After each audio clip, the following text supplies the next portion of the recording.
Yaxşı, dördüncü, tathir sir amma sivallahu Teala. Bu axassul xasdır. Bundan qabaqki nə idi? Qəlbin təmiz olması. Amma indi deyir ki, o qəlbin təmiz olması bir şeydir. O qəlbdə də hər dəfə istədiyin şey Allah üçün etməyin başqa bir şeydir. Yəni, eyni şeydir, daha xasdır. Bax, nə deyir sonra? Həzə huva əl-qayetul qasva. Bu deyir, ən uca məqsəddir. Ən uca məqsəddir ki, qəlbində olan şeyi Allahdan başqa heç kimi qoymayasan ora. Yalnız Allah üçün eləyəsən. Nə qədər insan Allah üçün edir, Allah Teala ucaldıracaq onu. Nə qədər insan Allah üçün etmir, vallahi ona rəzillik üzərinə rəzillik gələcək.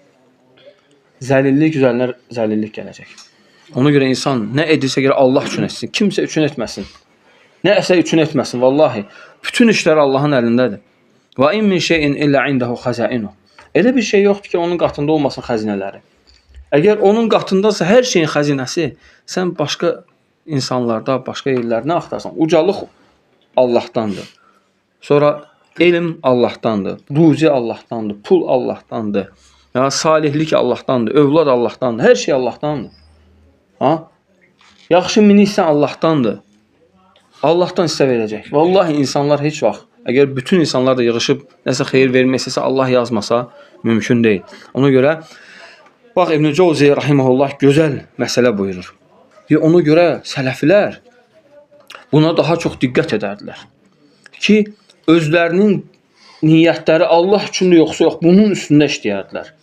Və deyir, amma deyir, biz baxırıq, deyir, insanların bəziləri öz zamanlarını, deyir, başqa işlərdə, zahirin təmizliyində məhv edir vaxtını, istiğraq edir, boğur vaxtını, amma qəlbin təmizliyinə heç vaxt ayırmır. Subhanallah. Halbuki deyir, əsas olan qəlbin təmizliyidir. Lakin bax, deyir, onlar, sahabələr, tabiinlər, hansı ki Allah onları tərifləyib, Quran-ı Kərimdə nə qədər ayətlər var. Onların cənnət əhli olması haqqında Allah təala buyurur. Kullən va'adallahu husnə. Allah onların hamısına husnə, cənnət vəd edib. Bax, onlar kanu yestəxriquna zaman fi tathiril qulub. Onlar bütün vaxtlarını qəlblərin üzərində işləyərdilər.